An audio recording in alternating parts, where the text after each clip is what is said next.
नमस्कार के साथ आपका एवरीडे गीता के आज के क्रम में स्वागत करते हुए वही प्रसन्नता है जो कभी समाप्त नहीं होती है, जो कि हमारे और आपके हिस्से में हमारी विरासत के रूप में आई है। ये बात याद दिलाती है श्रीमद् भगवद गीता। तो श्रीमद् भगवद गीता का दूसरा अध्याय सांख्य योग जिसे कहा गया, जो कि अर्जुन विषाद योग के बाद आया है, और अर्जुन वहां तक अपनी बात श्री कृष्ण को बता चुके हैं कि युद्ध नहीं करना है, उसके कारण भी उन्होंने बता दिए, और फिर उनका जो गांडीव नाम का धनुष है उसको रख कर वो रथ के पिछले हिस्से में बैठ गए। उसके बाद जो बातें श्री कृष्ण अर्जुन के प्रति कह रहे हैं, उनके द्वारा क्या उनका रूपांतरण हुआ, कैसे उन्हें स्पष्ट हुआ कि कौन सा कर्म करना उनके लिए उचित है। तो हम भी ये स्पष्टता हर कदम पर चाहते हैं कि हम पूरी शक्ति से वो कार्य करें जो हमारे लिए कल्याणकारी हो। तो कल्याण के मार्ग को समझने की दिशा में जब हम श्रीमद् भगवद गीता के चरणारविंद में बैठ रहे हैं, तो ये बात भी याद करें कि गीता इसी से शुरू होती है, कर्म करो लेकिन ईश्वरार्पण बुद्धि से करो। तो ईश्वर को अर्पित एक भक्त को याद करके हम आज के 31वें और 32वें श्लोक दूसरे अध्याय की तरफ बढ़ेंगे, और वो भक्त हैं भक्त प्रहलाद। आपके लिए क्विज बहुत दिन के बाद वापस आ गई है। बताइए, प्रहलाद जी की माता जी का नाम क्या था?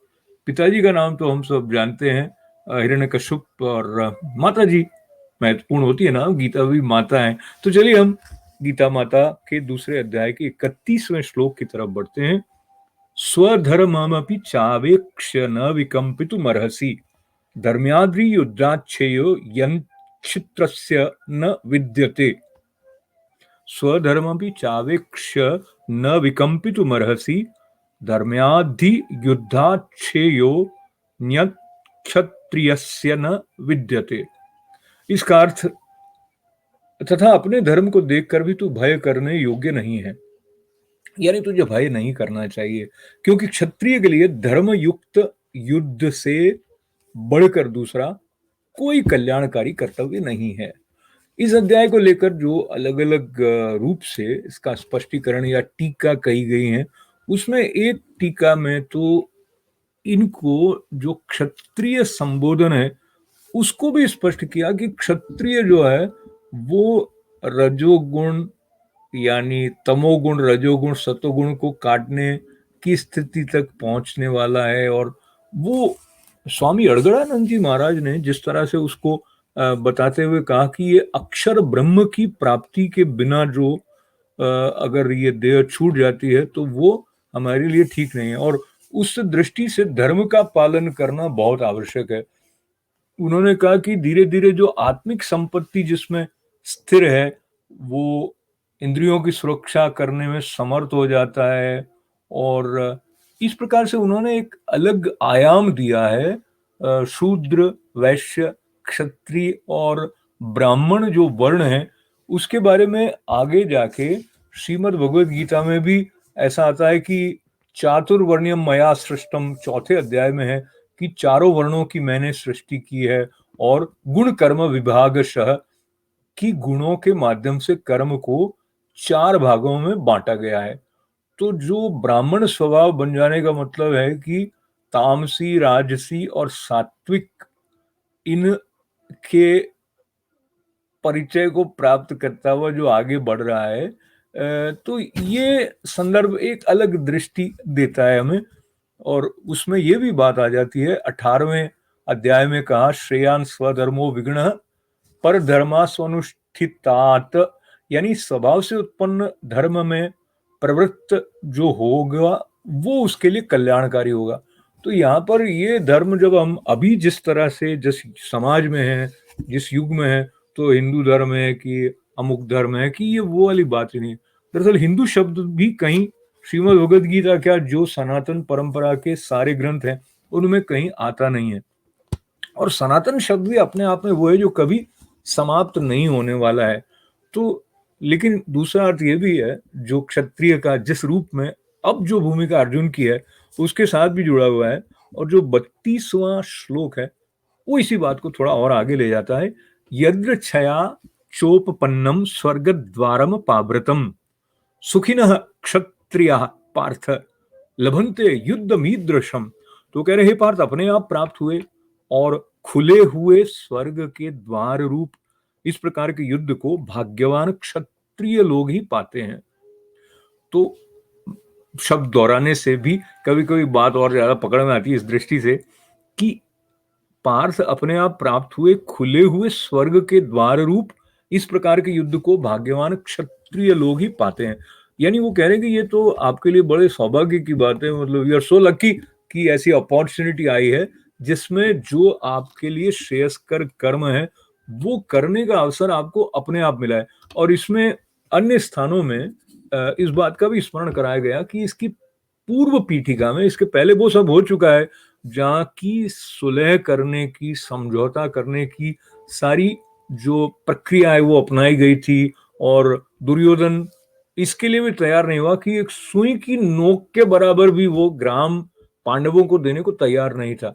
यानी नेगोशिएशंस जो थे वो सारे एग्जॉस्ट हो चुके थे, उसके बाद में ये स्थिति आई है। तो जो कर्म श्रेयस्कर है अर्जुन के लिए उसके बारे में जो बताया जा रहा है, इससे ये स्पष्ट हो जाता है कि एस्केपिज्म जो है वो एनलाइटनमेंट तक नहीं ले जा सकता है।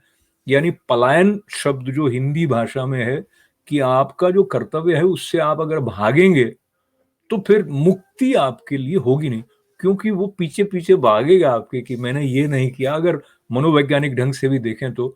और अभी जिन दिनों हम ये एवरीडे गीता रिकॉर्ड कर रहे हैं, कोविड का प्रकोप पूरी तरह गया नहीं है, तो न्यूयॉर्क में बैठे हुए मेरी पुत्री जो कि डॉक्टर श्रुति है, उसको भी ऐसे वार्ड में कार्य करना था जहां प्रारंभिक दिन जब कोविड के थे तो था कि ये बड़ी भयावह स्थिति हो सकती है, न केवल चिकित्सक के लिए बल्कि परिवारजनों के लिए भी। तो हमने भी ध्यान करके, और मैंने भी अर्जुन का भी स्मरण किया, श्री कृष्ण का भी स्मरण किया, और वो भी तैयार थी अपना कार्य करने के लिए। और अकेली वो नहीं, सारे ही चिकित्सक चाहे भारत में या अमेरिका में रहे, तो उन्होंने इसी भावना को लेकर रखा अपने साथ कि जो उनका कर्तव्य है उससे वो भागे नहीं। और इस प्रकार सेवा करते हुए जो भी परिणाम को प्राप्त हुए तो वो भी श्रेयस्कर है उनके लिए। ऐसी जो एक सांकेतिक दृष्टि श्रीमद् भगवद गीता दे रही है उससे पूरी तरह स्पष्ट हो जाता है कि हमें सामना करना है, हमें भागना नहीं है। तो ये जो साहस का संचार करने वाली श्री कृष्ण की वाणी है उसका अवलंबन लेने का अवसर हम एवरीडे गीता में जब प्राप्त कर रहे हैं, तो आज जो प्रारंभ में प्रश्न उठा था कि प्रहलाद जी की माता जी का नाम क्या है, और प्रहलाद जी के पिता तो हिरण्यकश्यप थे, उनके नाम का अर्थ भी ऐसा बताते हैं कि हिरण्य का मतलब होता है स्वर्ण। तो स्वर्ण की दृष्टि वाला मतलब भौतिकता प्रधान ढंग से जो जगत को देखता अपनाता है वो हिरण्यकश्यप है, और वो असुर है ऐसा था। पर अब उनकी माता जी का नाम बता दिया जाए आपको। लीजिए, प्रहलाद जी की माता जी का नाम था कयादु। तो उनको भी प्रणाम करते हुए कि प्रहलाद जी जैसे भक्त बालक को उन्होंने जन्म दिया। और फिर चलते हैं अपने विद्या वाचस्पति, जो गीता वाचस्पति पंडित श्री दीनानाथ भार्गव जी ने श्री हरि गीता नाम से जो अनुवाद किए हैं श्री मद्भगवद गीता का, तो उसके 31वें और 32वें श्लोक के अनुवाद तक आपको ले जाते हैं। 31वां श्लोक, स्वधर्म में भी चावेक्ष न विकंपितु मरहसी धर्म्याद्रि युद्राच्छेय यं क्षत्रियस्य न विद्यते। थोड़ा फंबल हुआ। अनुवाद है, फिर देख कर निज धर्म हिम्मत हारना अपकर्म है, इस धर्म रण से बढ़न क्षत्रिय का कहीं कुछ धर्म है। और 32वां श्लोक है, यद्र छया चोपपन्नम स्वर्ग द्वारम पावृतम सुखिन क्षत्रिय पार्थ लभन्ते युद्ध मीदृशम। रण स्वर्ग रूपी द्वार देखो खुल रहा है आपसे, ये प्राप्त होता क्षत्रियों को युद्ध भाग्य प्रताप से। तो भाग्य का प्रताप जो है उसका द्वार हमारे लिए सबके लिए खुला हुआ है। हम अपनी भूमिका को पहचाने और उसके अनुसार बिना डरे हुए जो हमें करना चाहिए वो आचरण हमारा हो, वो हमें श्रेय की प्राप्ति भी कराएगा, और जो एक आनंद है, संतोष है और सार्थकता है अपने होने की, उसको भी हम प्राप्त करेंगे। तो ऐसी कृपा भगवती गीता गुरु चरण हम सब पर करें, प्रार्थना के साथ। धन्यवाद है। जय श्री कृष्ण।